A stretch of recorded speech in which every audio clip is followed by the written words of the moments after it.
What's going on, everybody? We're back with some Vshojo coverage. I had previously stated that I believed that the CEO gun run probably was getting himself into some legal troubles with what he was saying about how he took money from the charity fund in an effort to go ahead and pay off some bills for Vshojo, which obviously is illegal. It is, I forget exactly what the terminology is, but he's basically dipping into something that he's not supposed to be and allocating that revenue somewhere else. So Legal Mindset did a quick video on it, seeing and covering what potential crimes they might have committed. So we're going to check it out.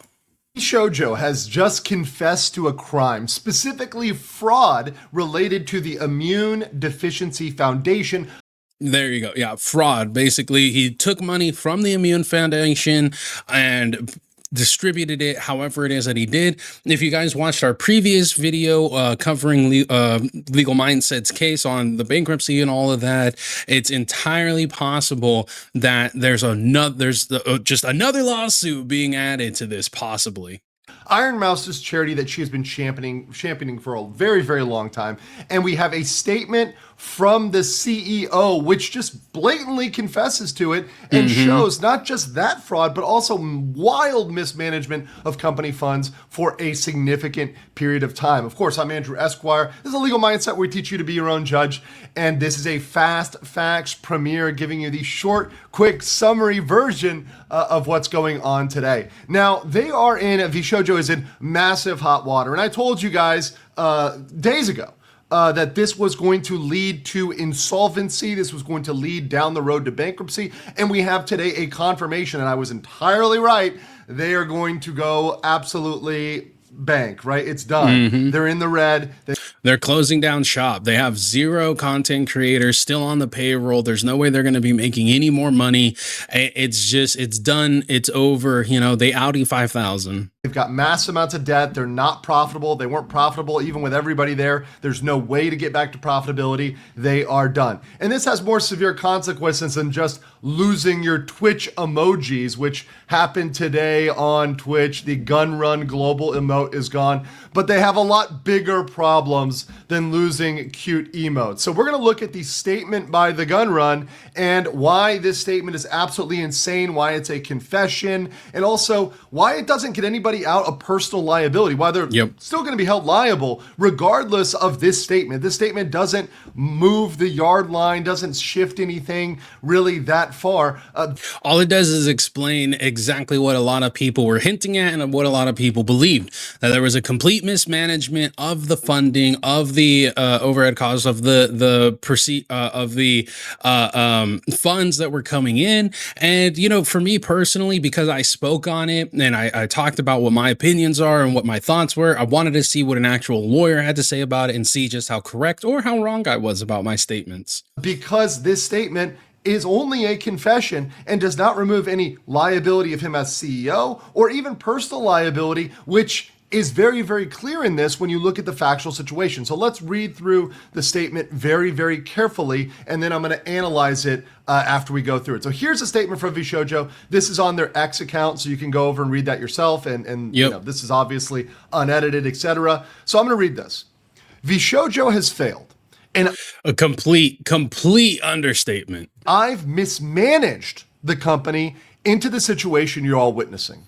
Now, that's an admission of guilt right there. He's taking responsibility for being the person who mismanaged this. Now, he has the ability to turn around and be like, well, you know what? It was, I misspoke, blah, blah, blah, blah, blah. But at the end of the day, he's taking personal responsibility for the ongoings that occurred that led Vshojo to having to close down. So he is going to be the person that everyone is looking to for their money, for their answers, for their lawsuits, for whatever it is going on. He's taking personal responsibility as the CEO, which he should, but he's saying, I'm the reason this failed. Not it was, you know, some other entity, not that it was like, you know, fucking pirating, like the creator class tried to say. They're basically, he's saying there was no outside force or entity that caused this to occur. So because he's taking personal liability on this, he's essentially just, again, saying it's all his fault. So today I am sharing the difficult news that Vshojo is shutting down. and I take full responsibility for the decisions that led us to this point. I've been doing everything I can to fundraise. Now, I'm going to pause there with fundraise. When he says fundraise, a lot of people may think that's a bake sale or this is some sort of selling cookies or whatever else. No, this is begging for money. He's talking about loans. So fundraising, he is talking about loans. He's talking about trying to borrow to keep the company going. Let's be very clear about that. Oh yeah, over $2 million in loans from apparently what we learned about in the last video. So, and right this ship these past few months. I'm going to stop there as well. Months? No. This thing has been having a problem for over a year. This is a thing that they've been in financial hot waters for a very long time. This is not something that happened yesterday. It's not something that happened last month. It's been going on for a significant period of time. And that's the most important thing. You have to listen as the avid viewer. You don't really have to be more critical about things that you watch or that you listen to. You really should be. But as a content creator, you need to be as hyper vigilant and as hypercritical about something as you possibly can.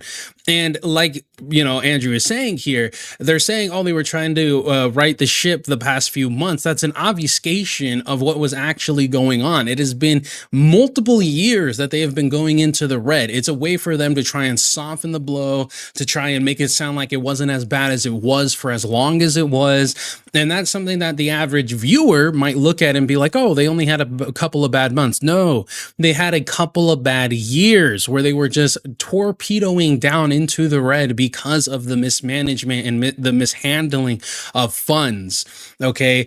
As content creators, don't just cover something, read it and be like, oh, I guess that's it. And even as audience members, don't do that. You should be very hypercritical about when people are saying things, whether it's allegations, statements of facts, anything of that nature. You need to learn to read between the lines and weigh whatever is being said against the evidence that's come out.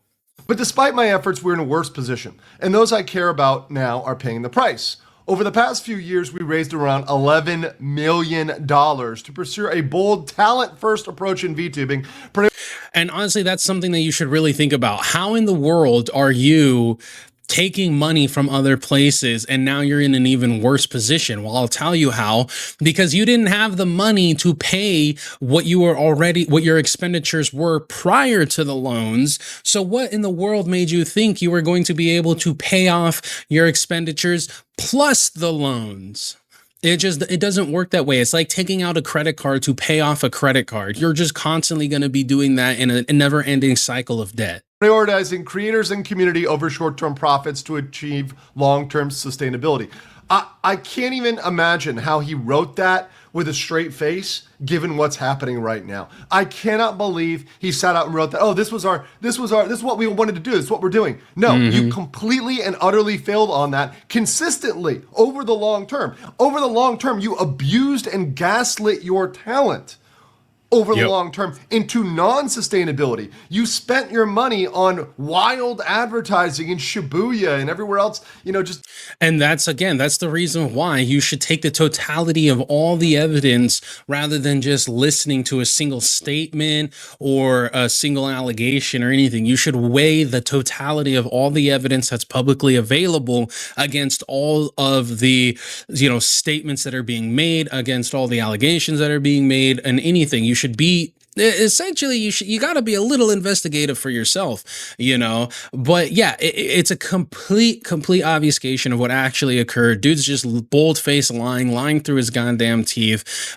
You want to say that it's a talent first agency simply due to the fact that you allowed your talent to keep their IP. I mean, that should be bare fucking minimum in my personal opinion. Like I said in the last video, I'm not going to go into it too much here, but basically, if you are a content creator, never sell out your IP. If you do, you're a fool, you're an idiot. I'm sorry, it's just my personal opinion. Your IP is your lifeline. It is your bread and butter if you are a content creator.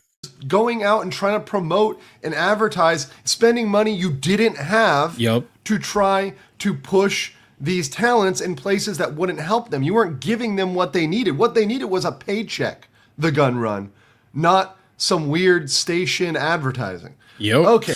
And that's basically what he was saying is like, we were spending all this money in areas for advertisement, for venues, for all these big shows in an effort to drum up more eyes, more sales, more views for monetization and stuff of that nature. And it just didn't work.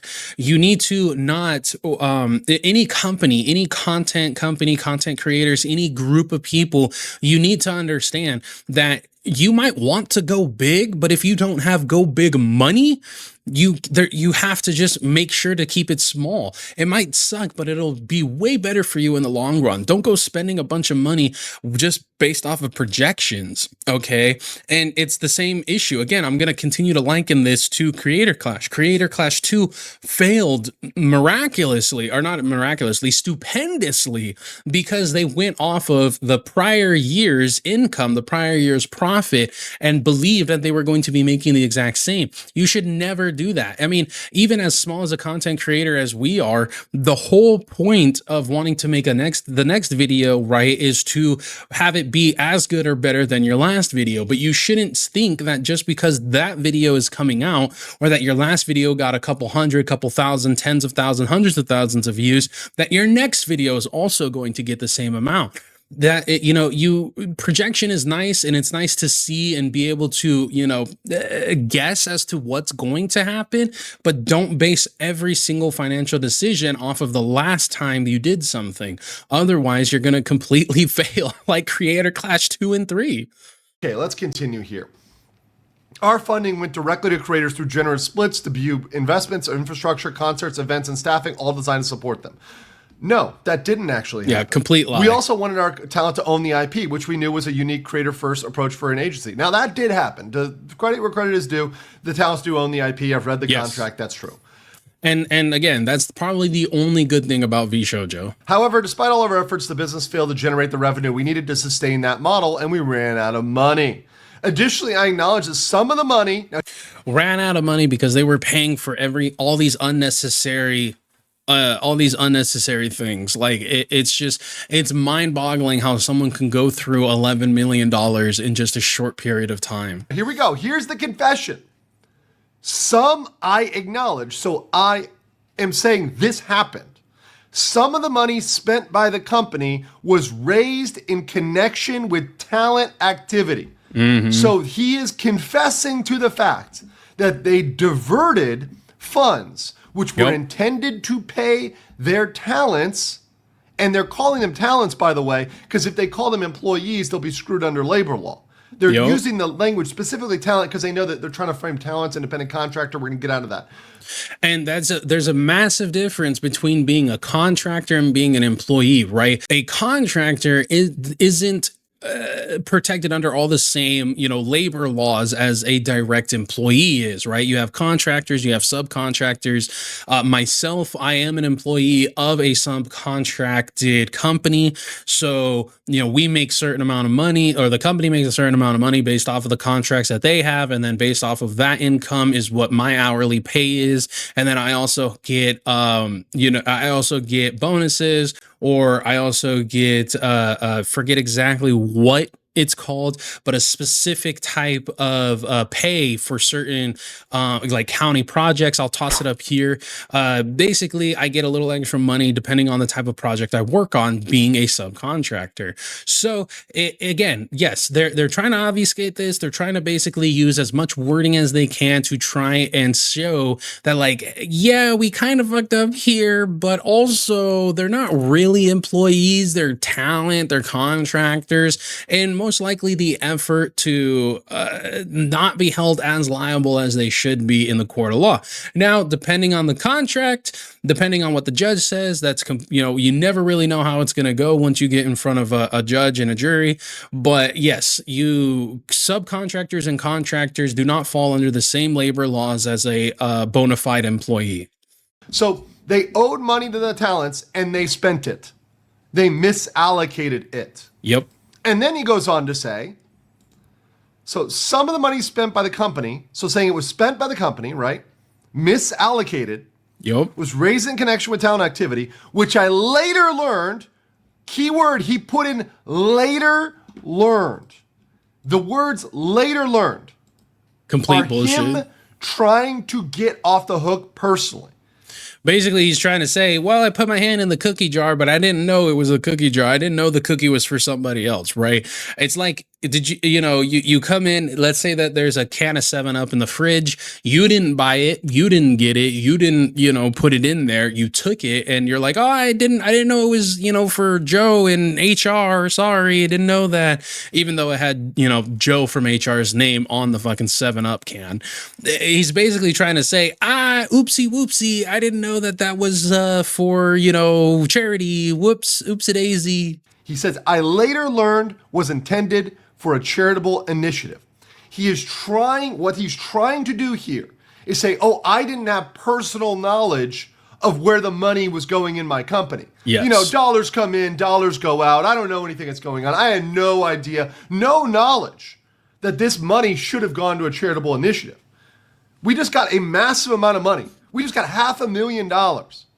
And nobody's writing a check to your company without it telling you where it's going. It's complete bullshit. It's 100% BS. Honestly, dude's an idiot for putting out a statement like this. It's good that he did, though, because people get to see the snake that he is.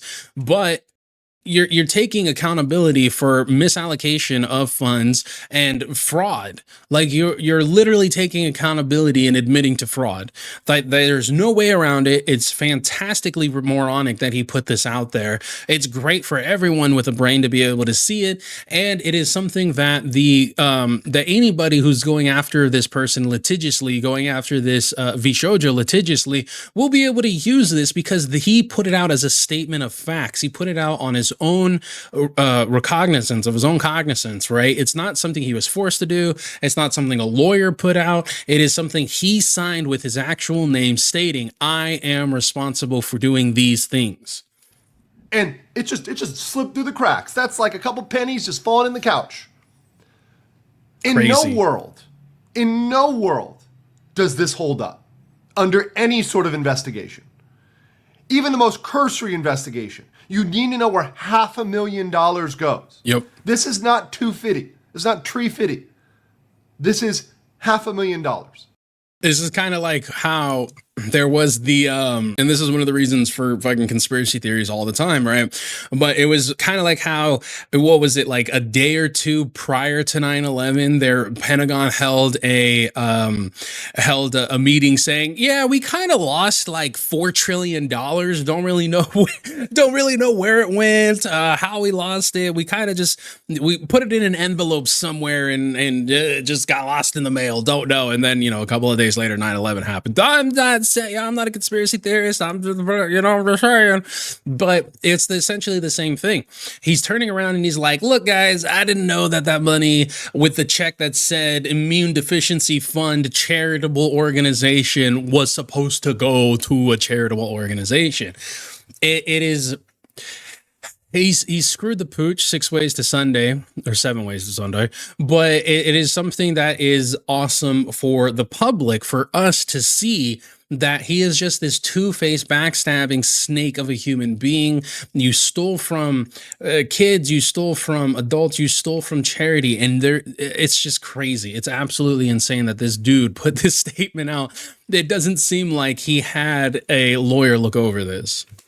That just poof, went somewhere. And as the CEO, you certainly have the responsibility to understand the major financial operations of your company. Yep. And yes, there's other officers that are on the line here. Yeah, like the COO, which is the chief operating officer, who is, as far as my understanding of what a COO's job is to manage the ongoings of the day, right? Is the operating officer. They manage the operation of the company. Here, I know I can hear Tectone in the background skipping up. It's not just a gun run. Yes, okay, chill, Tectone, chill, bro. We all respect you, but you got to calm down. Of course, there's other people that manage the finances. There's other officers. There's the CFO that quit. There's a management officer that quit. There's other officers. CFO is a chief financial officer that have left.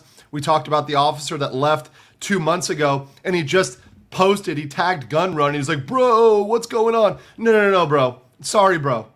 Too many bros. Leaving 2 months ago doesn't get you off the hook. This thing has been going on for a while, at least in terms of the people not being paid, and also in terms of the charity misallocation. This is something that was done in the past. So if you were there as an officer 2 months ago and you quit, you're not necessarily off the hook. When the investigation looks at this and they get into the emails, they get into the documents, they get into, okay, what happened here? There at some point is going to be revealed a number of people, not just the gun run, but definitely including the gun run, that were involved in taking those funds and putting them other places. The government is amazing at following the money, okay?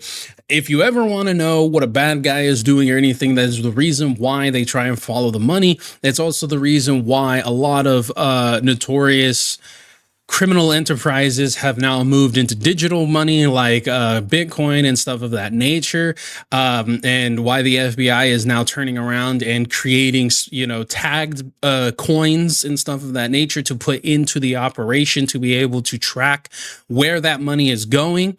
And that's just what's going to happen. They're going to look into everything, the emails, the financial audit that's going to happen, and see exactly who had their hands in the cookie jar, to see exactly who it was knowledgeable about the ongoings behind the scenes, and see who it is that needs to be getting that lawsuit, that subpoena, that whatever it is. And like Andrew says, is just because you left the company doesn't necessarily, it doesn't absolve you from anything that was going on. If you were knowledgeable about the ongoings of what was happening during this decline of the company, you can, and most likely can be held liable for this. Like, it's just, it is the way it is, right? If two people go to rob a store or something and somebody dies in the act of the crime, they're not all of a sudden, it's not all of a sudden absolved just because they were the getaway driver, basically. There were discussions that were had, and even if they were had in person, someone's going to crack, someone's going to break. No one wants to go to federal prison. Mm-hmm. This is wire fraud. This is misallocation of funds. This is violation of various other state and federal laws. This is no good, right? And assuming on the face that all the facts we have are true, which I have no reason to believe because they've confessed this now. Yep. They've said, no, we actually misallocated the funds. There's no further proof needed other than getting into who's liable. And if we can pierce the corporate veil, that means holding individual officers, individual employees responsible personally for these misdeeds. Yes, we need more investigation as to piercing the veil as to certain people and certain individuals, etc. And these investigations will happen and occur with any lawsuit that's brought forward, right?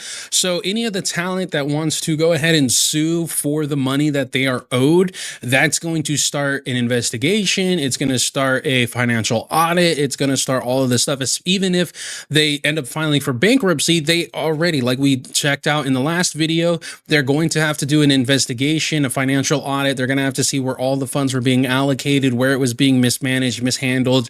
And again, if there's no hiding this, there's going to be emails, there's going to be proof of people's communication, people who understand what was going on, the agreement to take money from this place, put it somewhere else when it's illegal to do that. And I know a lot of people are going after gun run right now, but more names are going to come to light as these proceedings continue. As of right now, I don't believe that there's any lawsuits pending, that nobody has really announced it, not that I've seen. But once these individual investigations start occurring, more information is going to come out. We're going to really learn what it was that happened and how the mismanagement was handled. And the number one thing everyone's going to see is where the conspiracy happened, where it started, where it went. And I don't mean conspiracy in the sense of, aliens and shit like that and lizard people. I mean the conspiracy of, hey, we are in the red. We are going to take this money from the charity. Hopefully with this event, we'll be able to make more than enough money to repay that money to the charity, et cetera, et cetera. Because all you need for a conspiracy is for two or more people to be conspiring to do something. That's it. That's all you need. You can't conspire with yourself, right? Conspiracy doesn't always mean tinfoil hat. And I do think there's a strong possibility that may happen. And I indeed hope that happens for some of these people trying to sink their head in the sand and say, oh, I later learned. No, bro. And let's show the proof here too. The gun run knew. he knew at the time. Here is literally the gun run saying, "You did it, Mouse, October 1st, 2024. October 1st, 2024, saying, "You did it, Mouse."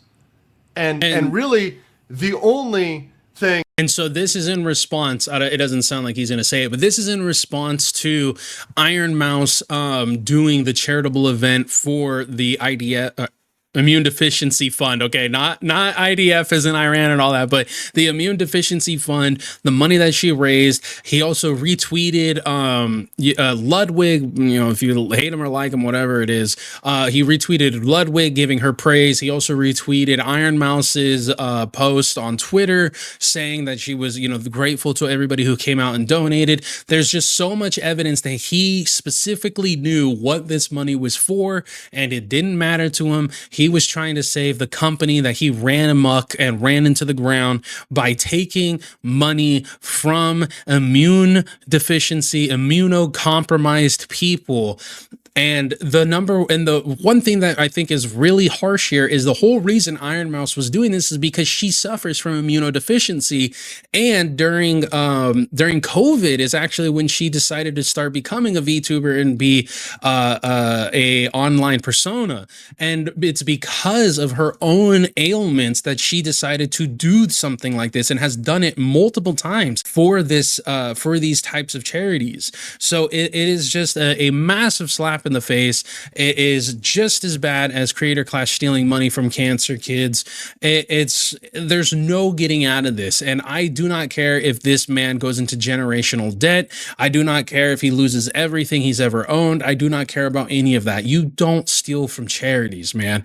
The only time I'm okay with you stealing from a charity is if it's like a Nazi charity or like some crazy psychotic thing, right? Like then, okay, totally steal from the charity. I don't give a damn. That he needs to know is the feds will be looking at this post, right? So that's all he needs to know. And he can't, if he deletes this, right, again, he can go back and retroactively delete these types of things, delete these posts and all that. And it's not illegal. Let me preface this. It is not illegal for him to delete these posts so long as he keeps a record of it, okay? I know a lot of people were trying to go after Denims and Frogan for deleting their lives or privating their lives or anything like that when they were infringing on the copyright of Ethan Klein's Nuke. It's not illegal for them to delete it. It's not illegal for them to get rid of any of that stuff publicly, so long as they keep a copy of it behind closed doors. It's not, right? The only time it's illegal is if they delete it and they don't try and keep a copy of it. They try and hide it or anything of that nature.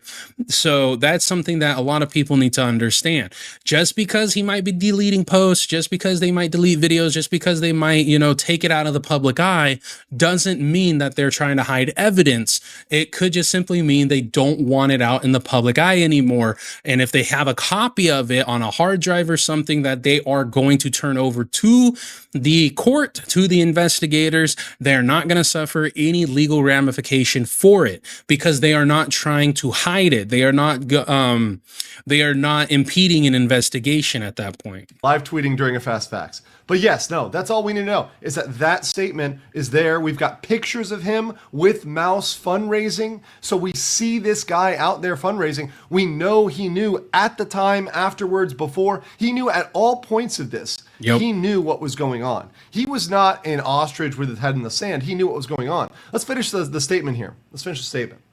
At the time, we were working hard to raise additional capital to cover our costs, and I firmly believed, based on information available, we would be able to do so and cover all expenses. What that means is they were trying to get a loan. They used the money they didn't have, right? Yep. They misallocated the charity money, right, to try to pay current expenses because they thought they could get another loan.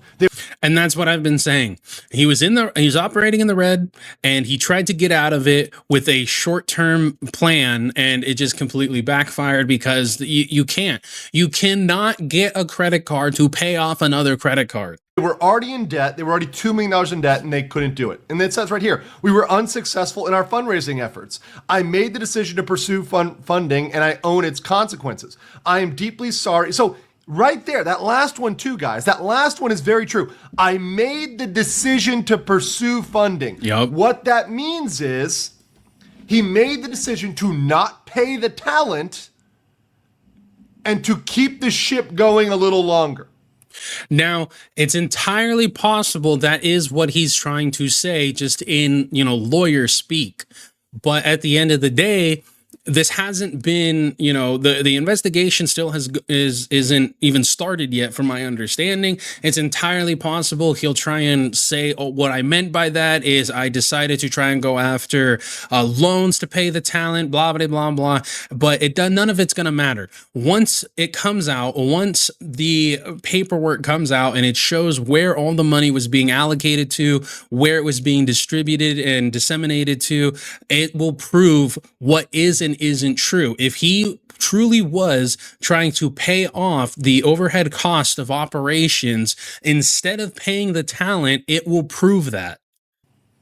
So instead of paying the talent, even if that meant they would have had to close down, instead of doing what was right and just, he decided to push it down the line. He knowingly did this, guys. He knowingly did this. This guy, and look, this is, I rarely go off, I try to stay legal and objective here, but morally, this is a horrible decision. I mean, and I think this is something that's pretty non-controversial, right? If you see that you're failing, you're in debt, you're not doing well, right? You have to, at some points, be realistic, be adults. An adult has to come in the room and say, we need to cut this and we need to do what's right. We need to pay people out. And look, I'm sure if they talked to the talent and said, hey, we're not doing well, right? We're not doing well. We need to pay the employees, right? And hey, maybe everybody across the board, including employees, we're all going to take, including the CEO, we're all going to take a haircut. Everybody at the business has to take a 25% haircut across the board because we're hurting, right? And we're all going to be in this as a team. Okay, whatever. You could have had that conversation. You could have done. They also had the ability to amend the contracts as well as the implementer of the contracts. So again, let's remember this. They took half of all sponsorship money, which is absolutely insane. Never, ever sign a contract that is going to take money out of your sponsorship, okay? Your people, they might find you a sponsor, okay, and they deserve a percentage of it for that, right? Like a finder's fee, which in my personal opinion should never go above 10%. 50% is just fucking insane. But if you're ever going to get into some sort of talent agency or anything of that nature, hard line 10% on any sponsorship that is given to you, okay? Because you are the one being sponsored, not the company, not the CEO, not the COO, not not George from accounting, not freaking the Sally in HR. None of them are getting the sponsorship. You are the talent. You are the one being sponsored. And so in my personal belief, sponsorship should never even have been touched in the first place. I don't know why anyone would sign a contract where that's the case, but they were also having 60% of their revenue taken as well, which is insane. But at the end of the day, they had the ability to rework the contract and be like, look, we are negative. We're in the red. This is what's going to happen. We're going to have to take a little bit more for this year or for the next year. So we're going to all be taking a pay cut, and to make right on that, what we're going to do is have a new contract. We're going to take less from your sponsorship, less from your profit the following year. So if you take a 25% cut today, this year, to help us out and pay back some of the money that we're in the negative for, we'll give you this new contract where instead of taking 50% of sponsorship, we're actually going to, dial that down to 30%. And instead of 60% of your total income, we're going to dial that down to 40% or to 50% or to 30% or something of that nature. They have the ability to do these things, right? They could have done that 25% out of everything for right now. And the following year will reduce the percentage that we're taking from you guys as a thank you, as goodwill, as you know, basically just being a decent fucking human being. But they chose not to do that. Instead, they chose, hey, we're still going to take 50% of your sponsorship. We're still going to take 60% of your total income. And we're also going to take money from a charity event. We're not going to pay you what we owe you, even though we're still taking your money. And all we're really going to do is try and we're going to try and save face, which is just absolute fucking bullshit, in my personal opinion. Gun Run is an absolute piece of shit. Everybody who was involved in this is an absolute piece of shit. Nobody thought about the talent here, okay? Nobody thought about the contractors, the employees, whatever. If you are a content creator, big or small, and you're trying to make a name for yourself, protect yourself. Done something, but they decided not to do that. They decided to benefit certain people at the expense of others. Yep. It's absolutely deplorable.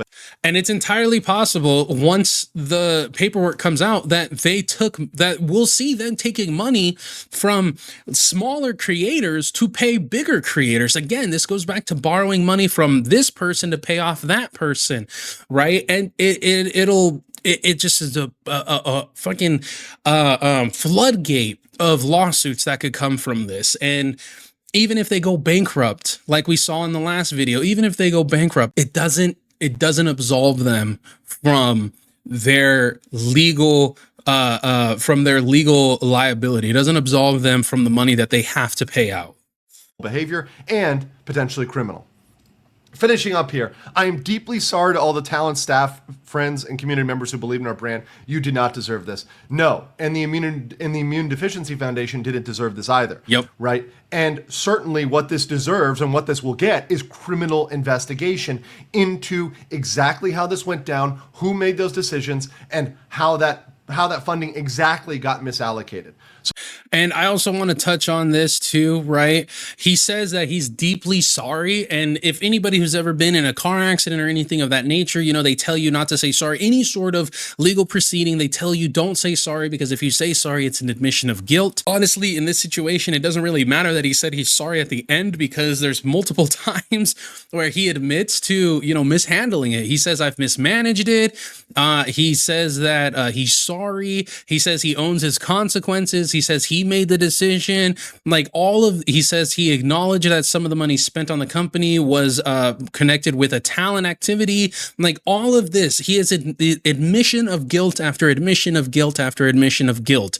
He is saying he is the prime proponent as to why all of this is going on, as to why this happened. I don't know if he's trying to obfuscate any sort of backlash towards any of the other officers, and I don't mean police officers. I mean like the COO, the CFO, et cetera, et cetera, et cetera. But he is taking responsibility for these actions without taking full responsibility for the actions. And I mean, he's saying, I did this, but he's not coming clean as to all of the proceedings that occurred during this. Into exactly how this went down, who made those decisions, and how that funding exactly got misallocated. Yep. So that is going to be happening absolutely for sure. I'm going to be covering this as it gets more serious, and we'll definitely be covering this too. I mean, honestly, guys, I've said it a million times throughout the coverage of these videos. You guys are probably sick of hearing it at this point. Protect yourself. If you are a content creator, protect yourself. Do not sign away more than 10% of your earnings when it comes to sponsorship. Do not sign away more than 50% of your earnings. Hell, I would say don't even sign away more than 40% of your earnings. If anything, I believe that 10% of sponsorship, as long as your company, as long as the people you are working for is finding those sponsorships for you, the finder fee should be anywhere between 10 to 15%. That's my personal opinion. And as far as revenue gained, because you're on their team, you're part of their team, I don't think should exceed 30 to 40%, maybe. The reason I say that is obviously because it is much harder for you to be an independent worker, right? It's much harder for like musicians to be independent without having distribution. And these companies, their big push is the fact that they do the pushing, they do the advertising, they do the distributing of your work, of your content, which they do deserve a percentage for it. But 60% is fucking outlandish. It's incredibly predatorial. Sure, I'm sure that they are helped with in certain areas. They're able to break into different parts of that area of YouTube, and they're able to get more connections with bigger, more prominent names and stuff. But it is just something that is completely predatorial. And protect yourself, guys. That's what I've been saying throughout all these videos. Don't sign away your IP. Don't sign away more than 15% of your sponsorship money. Don't sign away more than 30% of your income. It's just not right, in my personal opinion. Okay. But shout out to Legal Mindset. He always comes through with really good videos, especially these fast facts where he can condense a lot of legal terminology into such a short period of time. Be safe, be smart, take care of yourself, take care of your family, take care of everything that you care about, you guys. I have been Kmplxity, and I will see you in the next one.